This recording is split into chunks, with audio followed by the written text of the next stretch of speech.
So here we have the contents of the ETOP2 Impact Starter Kit. We've opened it up, and as you can see, we've got 4 different sizes of turbo tip and their corresponding impactor tap.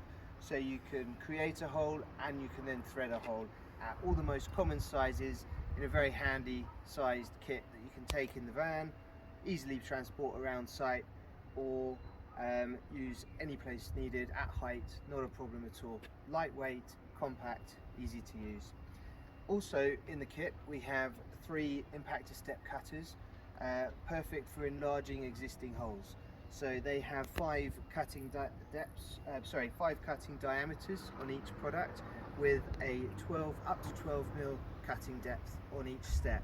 So these are really handy if you come across a hole on site that's a bit undersized and you need to make it bigger.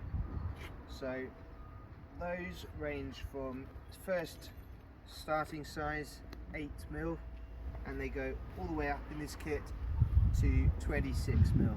So you've got 15 different hole sizes there that you can create just with the impactor taps.